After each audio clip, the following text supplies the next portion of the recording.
kayo natatakot, attorney, na baka Nako, or pangamba na takutan baka yan eh. palugtutin o matakot yung mga ano natin, hindi nila masabi yung totoo. They may bend the law, but they cannot bend the facts and the truth. Nako.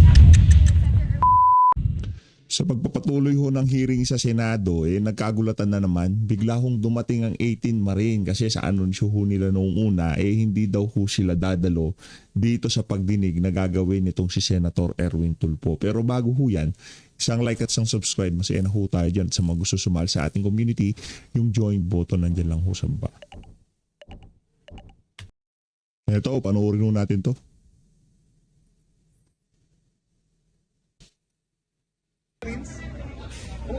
Ako, yun yun. Ay, 18 Marine yan eh. Ayan mga partners, nakikita po natin na papasok na po yung convoy ng Brave Marines. Ayos, ayos. Ano sakay nyo? Sir, confirm po. Sa 18 Marines ba? Ay, tayo muna sir, tara muna. Dito tayo sa... Ako.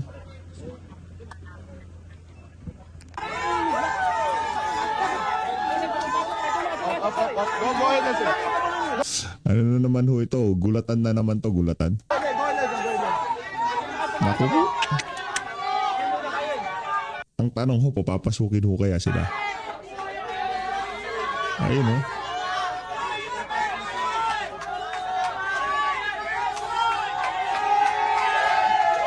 Sir, nasa listahan po kami.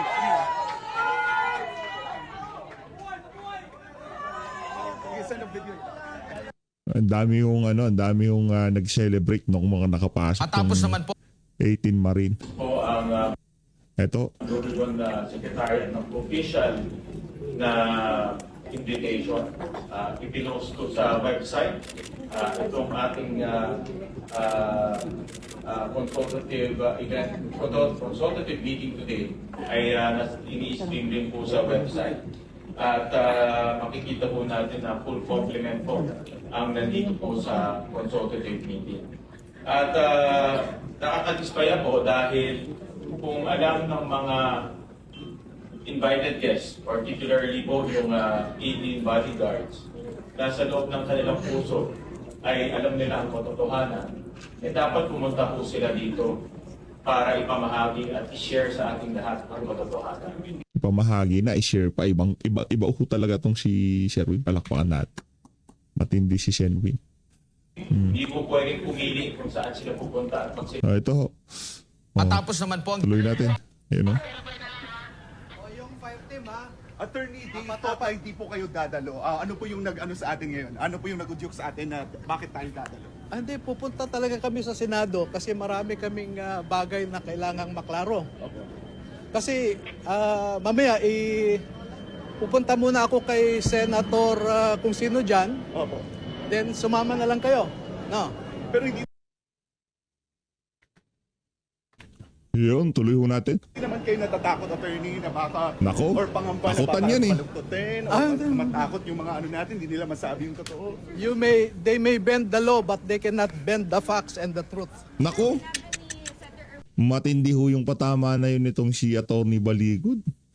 Lobender ho kasi itong si Erwin Tulfo. Pangalan pa lang niya, di ba? Di mapagkakatiwalaan. Lobender. Erwin Tulfo, the Lobender. Yes, sir. Bogus po daw. Siya ang bogus, hindi siya natural born Filipino. Ay, sorry, sir. Si Erwin Tulfo, darating ang panahon. Sir, yung ano lang muna po, QR code. Sira. Shin na naman. Shin. Kamu na salo. Ay, sir. Nako. Lahat po ng guest po, may QR. Pwede niyo po i-listen dito. Tinatanong ka sila regarding kasi sila QR code dahil wala nga daw silang QR code. Dito na lang imbitado sila sa pagdinig.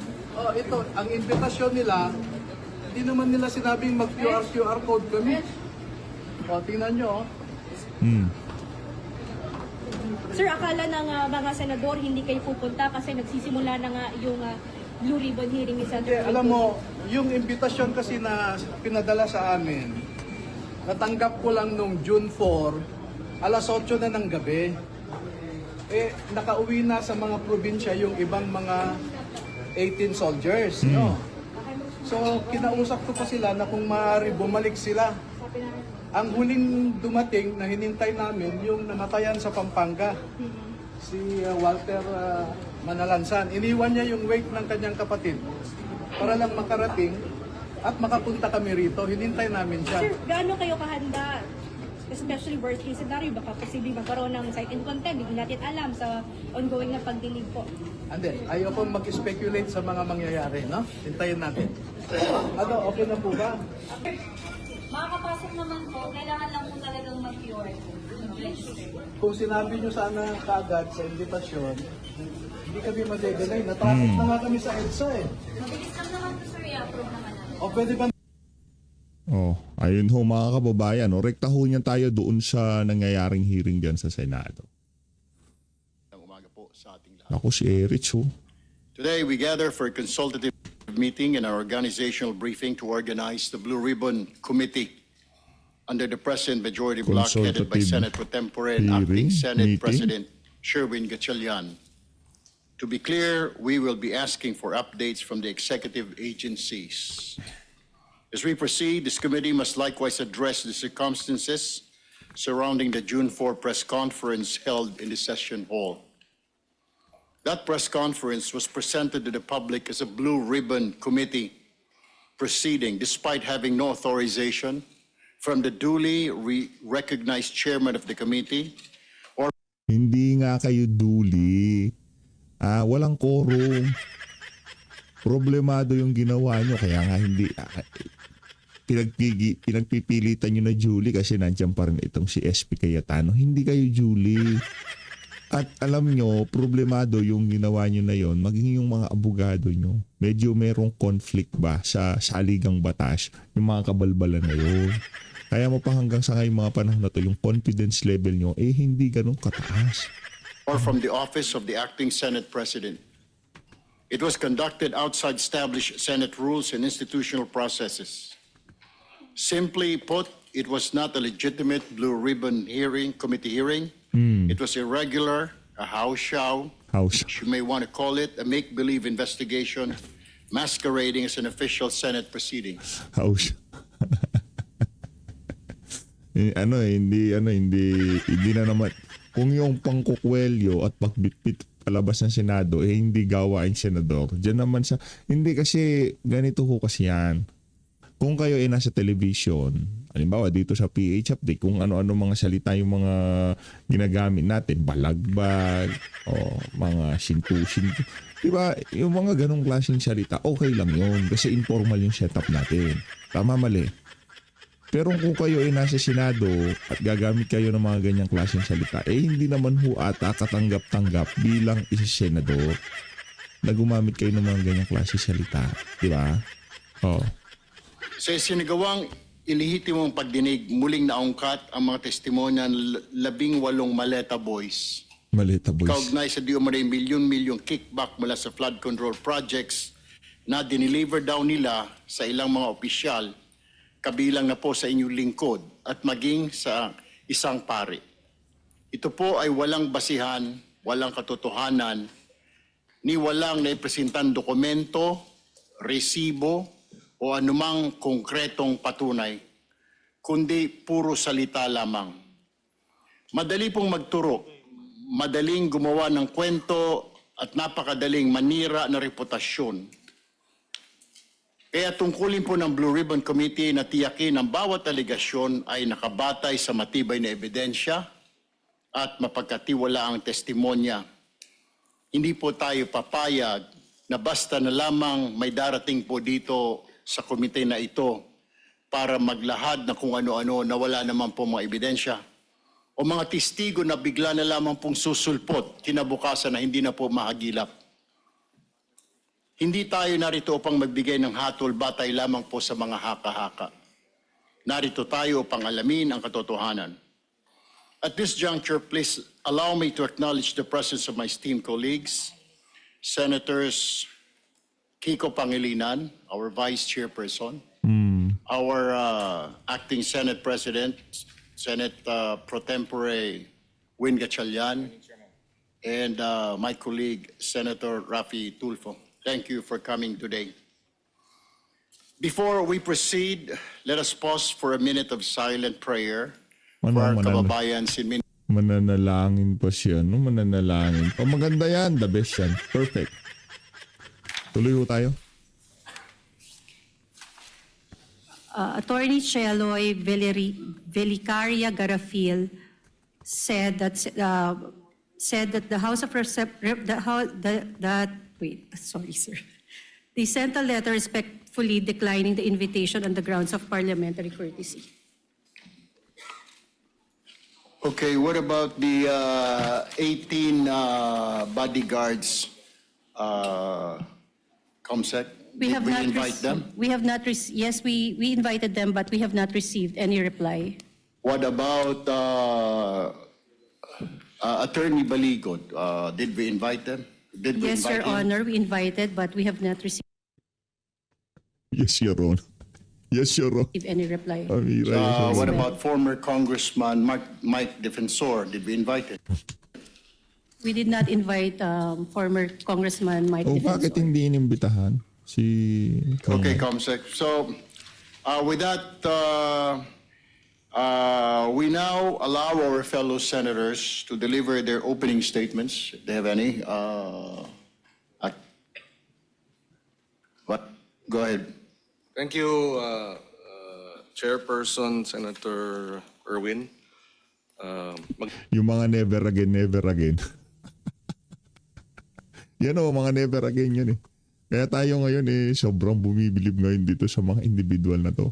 Pagkatapos nilang question yung pagpapalibing kay, ang pangalan to, kay Marcos Sr. sa libingan ng mga bayani, nagsisigaw sa daan. Ngayon nakikisabuatan na sila doon sa individual na talagang sa loob ng napakahabang panahon, walang humpay ang pagbanat nila sa kanya.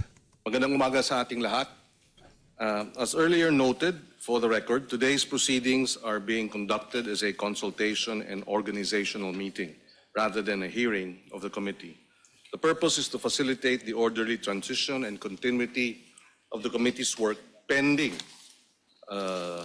the completion of its reorganization and membership and formal constitution of the committee. Anak ng takwa, anong ginagawa natin? Hindi pala hearing to. Consultation hearing pa. Pambihira naman. Akala ko pa naman talagang balagbagang mangyayari dyan. Pambihira. Consultation. Paano dadalo yung dyan, 18 Marine? Consultation lang pala yan, not hearing. Pambihira. As we proceed with the formal Walang kwenta to. Si to yan. Hanggang kay Erwin Tulfo lang ay Rafi Tulfo tapos seguin and na tayo. official public consultation meeting of this committee, allow us to place on record the following and reiterate the following. The June 3 session, convened by 12 senators, was in compliance with the Constitution, the rules of the Senate, and jurisprudence. And 12 being a quorum, all acts pertaining to the official business of the Senate in plenary on June 3 are deemed lawful, consistent with the Constitution, including the motion to declare all elected positions vacant, which includes the position of Senate President, number one. Number two, the election of Senator Win Gatchalian as Senate President pro tem to address the vacancy in the position of Senate President is also lawful and consistent with the Constitution. And number three, the election of Senator Erwin Tulfo as chairperson of the Blue Ribbon Committee is likewise lawful and consistent with our rules. In addition, the official acts of the Senate in plenary last June 3 has been recognized as lawful and consistent with the Constitution by the Office of the President, the House of Representatives, several retired Supreme Court justices, deans, and eminent professors of law of various law schools nationwide, 5 former Senate presidents, and no less than the Integrated Bar of the Philippines, the largest organization of lawyers in the country. As such, we reiterate, therefore, that the so-called Blue Ribbon Committee hearing conducted last Thursday, June 4, was illegal, void ab initio, ab initio and had no binding effect. It is in this context that today's public consultation and organizational meeting of the Blue Ribbon Committee is being called to order. Yung And we hope that with this proceedings, we will be able to get to the bottom of the truth behind the allegations earlier presented. Thank you, Mr. Chairman, and I yield the floor. Thank you, Senator Pangilinan. We now go to our acting Senate President, Senate Pro Tempore, Win Gatchalian. Maraming salamat, Chairman, and let me acknowledge Sherwin. and thank our Chairman, Chairman Erwin Tulfo, for calling this Kompleto pala barkada dito eh. Nandito si Tuta Soto, si Kiko Pangilinan, si Erwin, si Rato eh. Itong nasa dulo na to, si Rato. Tapos si Gatchalian. Oy, dito kompleto ang tropa. Ayos to, ayos. hearing/consultative meeting. Let me also thank our Ito ba si Risa? Vice Chairman Kiko Pangilinan, and of course, all the members of this esteemed committee. Unang-una sa lahat po, nakakadismaya na hindi po umattend yung 18 bodyguards, yung kanilang abogado Nandyan sila sa Senado. Patawag nyo. Nasa opisina sila ni Senator Robin. na si Attorney Baligod at si Ginoong Mike Defensor dito sa ating patawag. Ito po ay opisyal na patawag. Nag-release po ang Blue Ribbon Secretariat ng official na invitation. Ipinost to sa website. Itong ating consult. Grabe ho, napakalakas na lindol. Ngayon ko palang ho nakita, no? Meron ho palang naganap na 7.8 magnitude earthquake. General Santos, grabe ho ito mga kababayan. Malapit sa Davao to, ilang oras lang na biyahe ito. Consultative meeting today ay ini-stream rin po sa website. At makikita ho natin na full complement po ang nandito po sa consultative meeting. At nakakadismaya po dahil kung alam ng mga invited guests, particularly po yung 18 bodyguards, na sa loob ng kanilang puso ay alam nila ang katotohanan, dapat pumunta ho sila dito para ipamahagi at i-share sa ating lahat ang katotohanan. Hindi ho pwedeng pumili kung saan sila pupunta at magsalita. Hindi ho pwedeng pumili kung sino ang kakausapin ho nila, kung kakampi man o hindi. Dahil kung alam mo na sa puso mo ang katotohanan, kahit saan ka pumunta, katotohanan dapat mong sabihin. Yun. Marami ho kaming, ako personally, marami po akong Inintay ko lang naman ho dito yung kay Shirapi Tulfo. inihandang mga katanungan. Nakita ko po yung kanilang mga sinumpaang salaysay. Marami po akong gustong itanong dahil marami po akong nakikitang inconsistency, gaps, at gusto kong malinawan itong mga inconsistencies at gaps. Nagprepara ho tayo para makausap po sila at para po maging patas ang pagdinig ho natin ngayong umagang ito. Pero sa ganitong sitwasyon, ako po personal na nadidismaya dahil hindi ho tayo nagkaroon ngayon ng pagkakataon para matanong sila at lalong klaruhin yung mga kanilang isinasabi itong mga nakaraang mga panahon. Sa alam ko marami ho silang inikutan na iba't ibang venue para magsalita. Pero ito po yung pinakamahalagang venue para po ilahad ang katotohanan. Yun. So sa ganitong punto, ako po ay nagpapasalamat po sa ating chairman sa kanyang paghahanda dito sa ating aktibidad ngayong araw na ito. At nagpapasalamat po ako sa lahat ng ating mga kasamahan dahil nagbigay ho sila ng oras at naghanda sila no, para harapin po itong mga 18 bodyguards na marami pong sinasabi tungkol po sa iba't iba pong mga personalidad. Maraming salamat po. Ayun. Maraming salamat po, Senator Pro Tempore, Acting Senate President Win Gatchalian. We'd also like to acknowledge the presence of our colleague, Senator JV, Senator Bam Aquino, Senator Tito Soto, and Senator Risa Ontiveros. Salamat, Chair. We now, I believe Senator Rafi has a statement. Yan si... Thank you, Mr. Chair. Chair. Mr. Chair, it took all my energy to not to gate crush the live selling that happened here last June 4. The way it happened, the way it was handled, the statements being made. Gusto ko lang talagang pumunta dito, hindi naman po ako invited doon sa conference nila na yon. I waited for today's hearing to confront the resourceful persons they presented. Let me call on them 18 kargador. Kasi nga po, nagkakarga sila ng mga mali-maletang pera, sabi nga nila. Yun po talagang trabaho nila, taga-bitbit, taga-karga ng maleta. Una, sino ba itong 18 kargador ng mga maleta? Saan ba sila galing? We cannot simply bring in people sa Blue Ribbon Committee na nag-aakusa na mabibigat na paratang nang hindi man lang nalalaman kung karapat-dapat ba sila paniwalaan.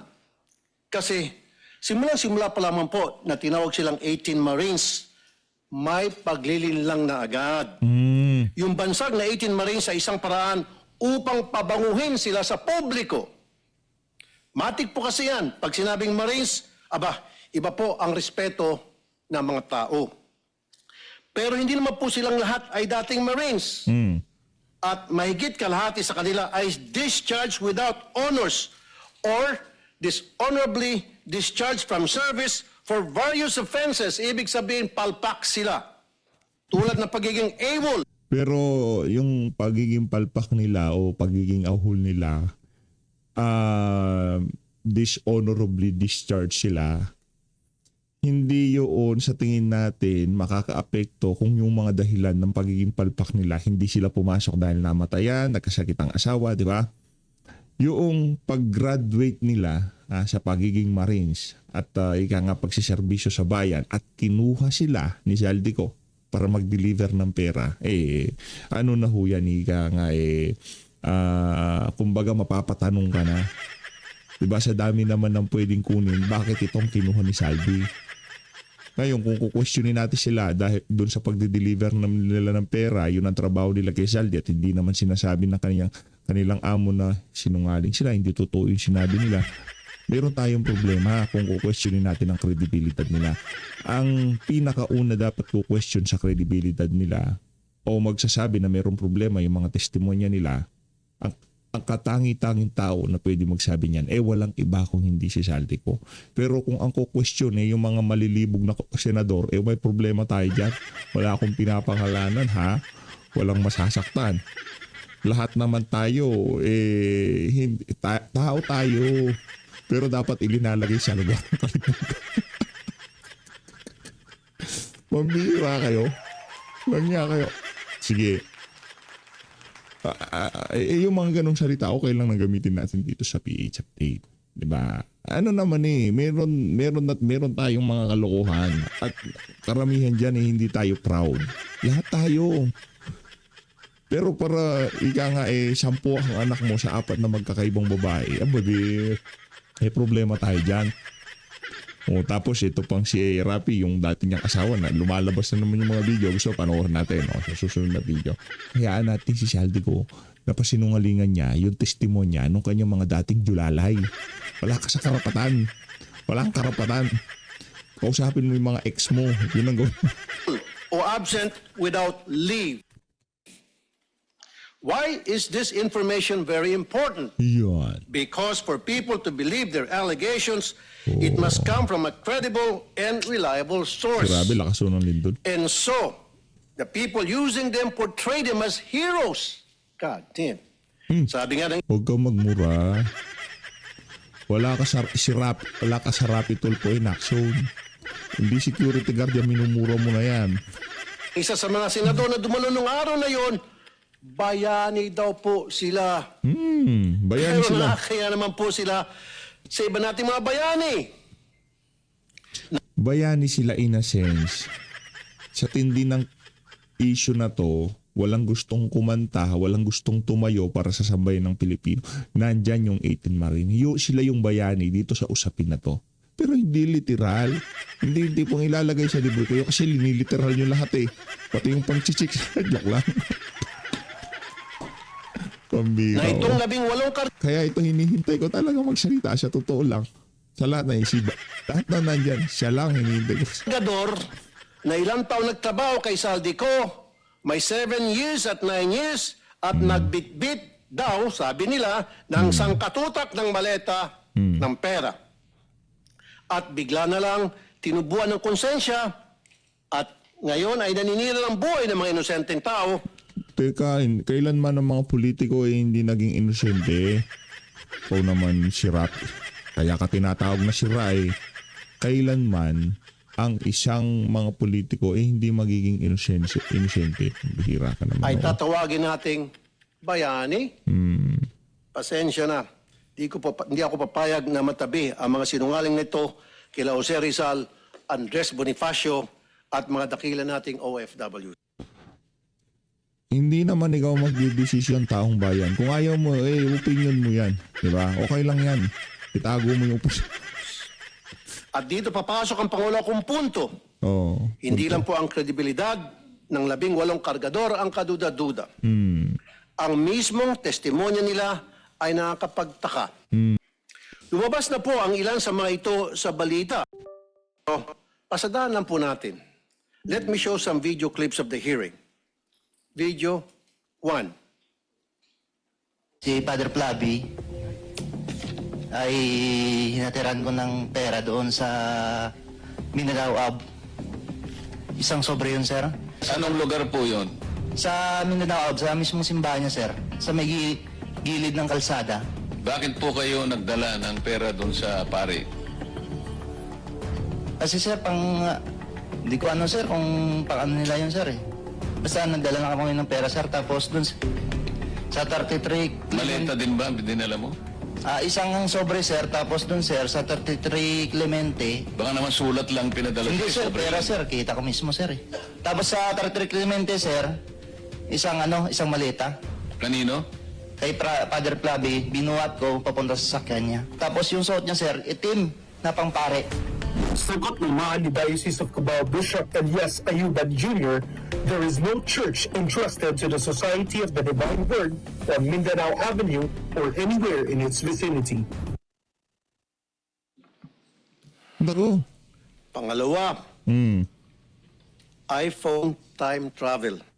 2024 pa lang, wala pang iPhone 16e noong 2024. Pumutok yung flood control po, 2024. Nakapagsalita na po dito si Master Sergeant Orly Gutisa. Ngayon, maraming nagliligaw sa amin. Ano po? Nililigawan po kami na hindi na po kami magsalita. Yung lahat ng cellphone po namin, ibibigay po sa kanila. Sa anong dahilan? Papalitan po ng mga bago po, iPhone po. Ano bang klase yung mga cellphone nyo? Nokia? iPhone 16. So papalitan nila ng mas maganda. Yes, Your Honor. Alam ninyo yung dahilan kung ba't nila gagawin yon? Kasi nandun yung mga picture namin yung Anong klase ng cellphone para ma-record? iPhone 16e, 128GB. Nang i-check ng News 5 sa mismong website ng Apple, lumalabas na February 21, 2025 ang pre-order na naturang model na sinasabi ng Bagbag sa hearing. Pangatlo, pinili na impormasyon. Ano ang nangyari sa pagpapalabas Maliliit na detalye yan. Yung iPhone, yung kukunin para palitan. Maliliit na detalye. Walang kwenta yan, Sen. Erwin. Yung katotohanan na security guard sila ni Zaldico. So, hindi totoo sinasabi nila. So, kailangan pala hindi wanted itong si Zaldico. Tama, mali. O Zaldico, uwi ka na dito. Wala ka naman palang ginawang masama. Di ka naman pala nag-deliver ng pera. Di ka naman pala nagnakaw. Hindi pala totoo yung sinasabi ng mga Kasi ganito ho yan. Pagka hindi totoo sinasabi ng Marines, hindi totoo, hindi sila nag-deliver ng pera, hindi nagnakaw si Zaldi. Hindi siya nabinigyan ng kickback ng mga kontraktor kasi wala siyang ipamimigay na pera. Tama, mali. Kasi ganun lang naman ho yan eh. Wala silang di-deliver na pera kung walang kickback na kinuha. Ngayon, kung sinasabi natin dito, hindi sila nag-deliver ng pera, sino magdi-deliver? Si Sandy. O doon sa pagkakataon na dinideliver na si Tuta Soto, di umano kasama si Saldi dyan. O kung walang dinideliver ng pera, ibig sabihin walang kickback nang nangyari. Ibig sabihin, dapat itong sa mga diskaya, nasa laya sila. Kasi wala naman palang kickback eh. Walang i-deliver na pera. O ibig sabihin, walang ninakaw na pera. Saan napunta yung pera? Hoy, si Rapi Tulfo ayusin mo. May kape ako dito, baka... Mas na katotohanan. Oh. Kung pinipili lang nila kung sino ang ilalabas. Malinaw ang detalye nila sa una nilang affidavit tungkol sa mga maletang dinala sa ilan naming kasamaan dito na may address pa.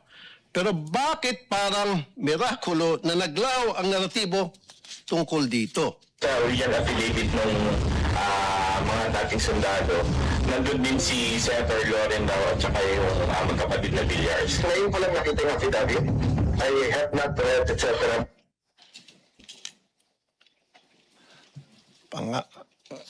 Pangapat, aking pinasilip ang lugar na yun sa Makati.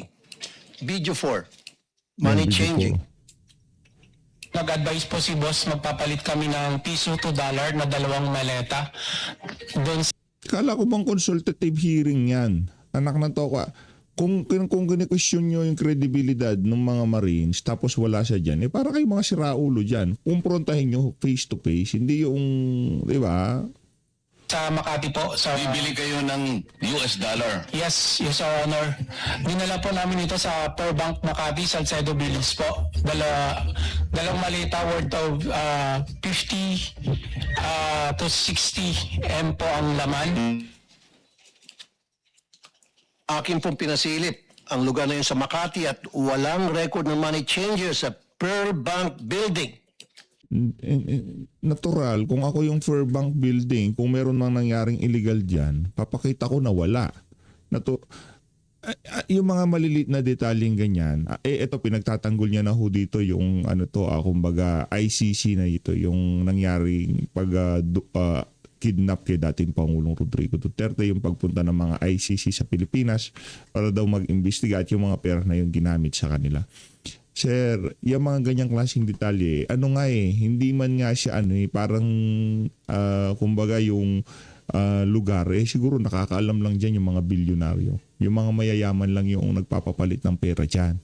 Hindi siya money changer. Di ba nga sinabi umakyat sa taas? At ba naman nakakita ng money changer umakyat sa taas? Pag kasi pumasok yung money changer, yung M. Luwilier, yung ang tawag dito, Western Union. Mga ganun Di ba? Yung nasa tapat ng kalsada. Pero dito, yung Western Union, sa harap ng kalsada, di ka naman papalitan ng isang malitang pera. Kaya yung transaction na yan, nakatimbre na bago pa dumating yung mga Marines. Hindi yung pupunta ka dyan para kang bibili ng candy. Nakuha nyo ba mga kababayan? Ina-atake nyo yung credibilidad nitong mga bodyguard ni Zaldico. Doon sa mga maliliit na detalye. Una sa lahat, wala kayong karapatang magkomisyon sa mga yan. Bakit? Padaluhin nyo dyan, padaluhin nyo sa Zaldi, paharapin nyo yung mga individual na yan, harapan nila ni Zaldico. Si Zaldico magpapasinungaling. Kasi lahat yan utos ng amo nila. Hindi gagana yung mga ganyang klaseng strategiya. Magmumukha lang kayong siraulo dyan. Pambihira naman. Dapat po makumpirma ito. At syempre, nandiyan din po ang mga kadudadudang testimonya nila laban kay Senator Soto na pinabulaanan niya na dahil nga matagal ng patay ang sinasabi nilang si E.A. Mark or Executive Assistant Mark. At ang pangbawi nila ng aligasyon tungkol kay Representative Laila de Lima na noong mga panahon na yun ay hindi pa kongresista at nakakulong pa. At sabi ng Ombudsman Boying Remulla, ang isang letrato ay delivery na nangyari noong panahon ni Speaker Lord Velasco pa. And so I come to my third point because it seems that some of the information from these 18 porters or cargador are fed. They have a hard time telling their story on their own. Kung papanoorin mo ang live selling nila noong Huwebes, hirap silang ikwento ang kanilang naratibo. The presiding officers of that conference were coaching and leading the resourceful persons.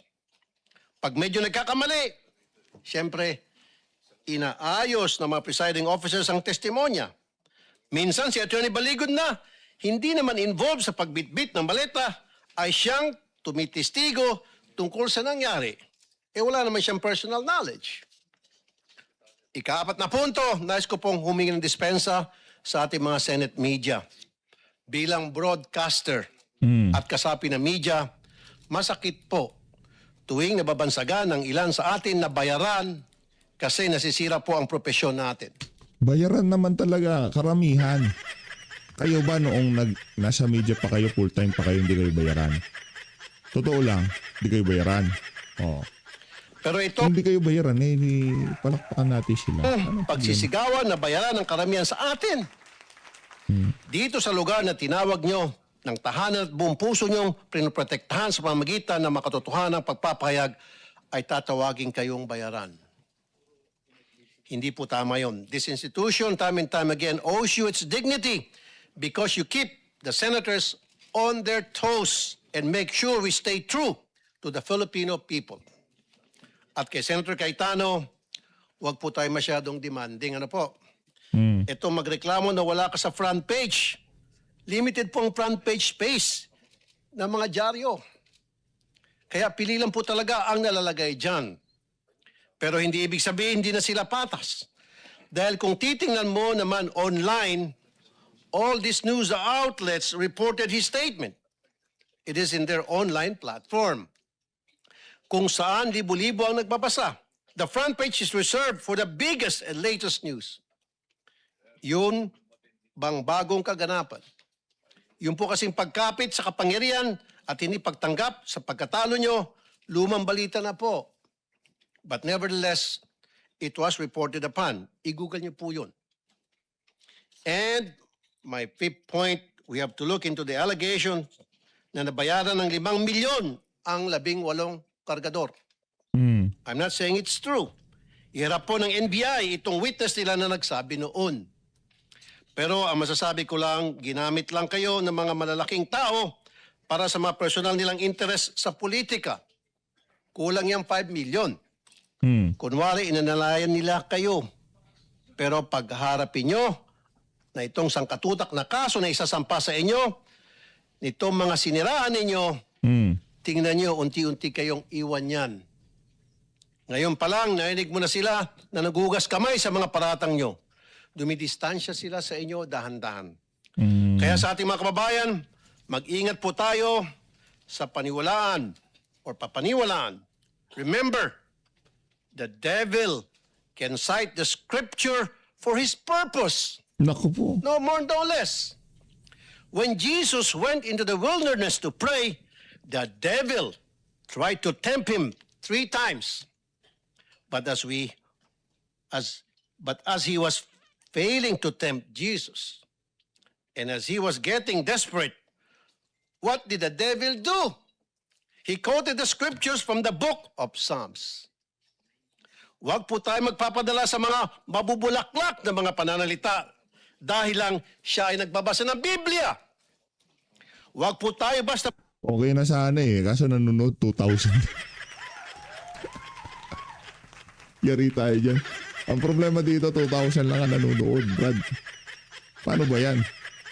Tapos sasabihin nyo, lihiti mo, karapat dapat kayong paniwalaan, anak ng Petrang Garapata. Ayaw kayong pakinggan na sambayin ng Pilipino. Sa tingin ko, ramdam nyo naman yan. Diba? Ayun na nga. Dito na natin na tatapusin ang mga kabalbalan na to nitong si Rapi Tulfo. So Luis, maraming salamat po sa pag-support sa PHP. Mag-ingat po kayo lahat. Mahalin natin Pilipinas.